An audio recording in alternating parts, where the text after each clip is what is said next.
ఆబద్ధం నుంచి దేవుడు అట్నే చెప్పిండా అంటే దేవుడు చెప్పిండా పోలీసుల దేవుడు అయిందా మంది దేవుడు అయిందా కాదయ్యా ఉత్తలను పోనీయకుండా మమ్మల్ని పోనీయాలి కదా అట్లా చేసేది. తెలంగాణ రాష్ట్రంలోనే శ్రీశైలంగా పేరు పొందిన శ్రీ జడల రామలింగేశ్వర బ్రహ్మోత్సవాలు అయితే మొదలైనవి. ఈ నేపథ్యంలో ఈరోజు అంగరంగ వైభవంగా భక్తజనం మధ్యలో కళ్యాణ వైభవం అనేది తెల్లారగంట 4 గంటల నుంచి కొనసాగుతూ ఉంది. దేశ నలుమూలల నుండి ఏదైతే తెలంగాణతో పాటు ఇటు ఆంధ్ర రాష్ట్రంతో ఇటు రాష్ట్ర నలుమూలల నుండి ఇక్కడ భక్తజనంతో విపరీతంగా వస్తుంది. దాదాపు ఈవో గారు చెప్తున్న ప్రకారం అయితే ఈ ఒక్కరోజే దాదాపు 30 లక్షల మంది వచ్చి దర్శనం చేసుకొని వారి యొక్క మొక్కు ద్వారా ఒడిబియ్యం సమర్పించిన అనేది చెప్తున్నారు. ఏదేమైనటికీ ఇక్కడ ఏర్పాట్లు అయితే కొంతవరకు అంతంత మాత్రమే ఉన్నాయని ఈ యొక్క భక్తులు ఆరోపిస్తున్నారు. కొంతవరకు అయితే ఏదైతే ఈ మూత్ర విసర్జన కానీ ఇక్కడ మరుగుదొడ్లు కానీ వాటర్ సౌకర్యం కానీ అంతంత మాత్రమే ఉందని ఈ యొక్క భక్తుల యొక్క ఆరోపణ. అదేవిధంగా ముఖ్యంగా ఇక్కడ శివసత్తులు ఏదైతే ఉందో ఇక్కడ పోలీసులు అమ్ముడు పోతున్నారని చెప్తున్నారు. అదేవిధంగా శివసత్తులకు ప్రత్యేకమైన క్యూ లైన్ లేదని ఈ యొక్క పోలీసులకి అదేవిధంగా శివసత్తుల మధ్య కొంత వాగ్వాదం అయితే చోటు చేసుకుందని ఇక్కడ లోకల్ ఐటీ న్యూస్ ఛానల్ ద్వారా తెలియజేశారు.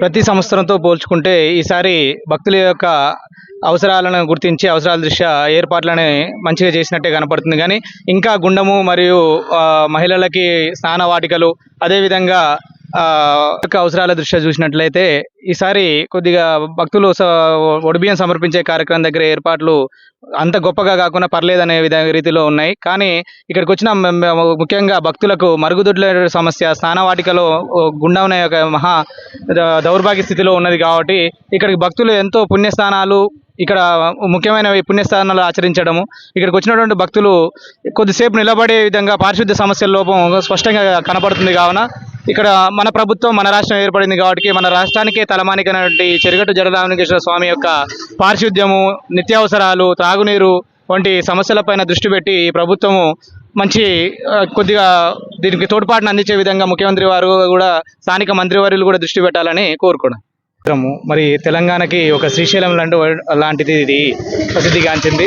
గత కొన్ని సంవత్సరాలుగా మాకు ఊహ తెలిసినప్పటి నుంచి మేము ప్రతి ఏటా ఇక్కడికి వచ్చేసి శివుని దర్శనం చేసుకొని స్వామివారికి తలంబ్రాలు సమర్పించడం అనేది ఆనవాయితీగా వస్తూనే ఉన్నది మాకు. అదేవిధంగా మాతో పాటు మా జిల్లా పరిసర కాకుండా రాష్ట్ర వ్యాప్తంతో పాటు కూడా కర్ణాటక పరిసర ప్రాంతాల నుంచి కూడా వివిధ రాష్ట్రాల నుంచి కూడా భక్తులు అనేక మంది వస్తారు. పెద్దగట్టుతో పాటు కూడా మాకు నిత్య కళ్యాణం, నిత్య తోరణం లాగా ప్రసిద్ధిగాంచినటువంటి క్షేత్రం ఈ జడరామలింగేశ్వర స్వామి క్షేత్రం కాబట్టి ఇది దినదినాభివృద్ధి చెందుకుంటూ ప్రజలకు ఎన్నో కోరికలను కోరిన కొంగు బంగారంగా మారినటువంటి దేవుడు, అడిగిన వెంటనే వరాలిస్తారని, కోరిన వెంటనే కొడుకులను కూడా ప్రసాదించే దేవునిగా పేరుంది. అట్లాంటి ప్రసిద్ధమైన క్షేత్రం మాకు అతి సమీపంలో ఉండడం మేము చేసుకున్నటువంటి పుణ్యంగా భావిస్తూ ఎప్పుడు ఈ స్వామివారి యొక్క ఆశీస్సులు మాకు ఈ విధంగానే ఉండాలని కోరుకుంటున్నాం. మంచిగా ఉన్నది కానీ ఈ ఫిల్టర్ వాటర్ కాకుండా మామూలుగా అది సాగర్ వాటర్ పెట్టిరు. కొంచెం పోలీసు వాళ్ళు కూడా కొంచెం కంట్రోల్ చేస్తే మంచిగా ఉంటుందని ఈ భక్తులు బాగా వస్తారు కానీ పోలీసు వాళ్ళు ఎక్కువ కంట్రోల్ చేయలేకపోతున్నారు.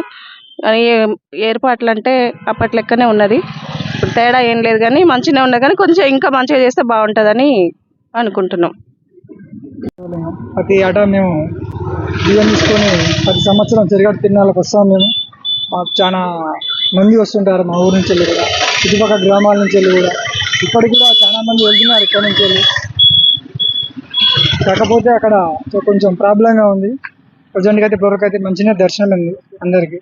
ఆబద్ధం నుంచి దేవుడు అట్నే చెప్పిండా అంటే దేవుడు చెప్పిండా పోలీసుల దేవుడు అయిందా మంది దేవుడు అయిందా కాదయ్యా ఉత్తలను పోనీయకుండా మమ్మల్ని పోనీయాలి కదా అట్లా చేసేది.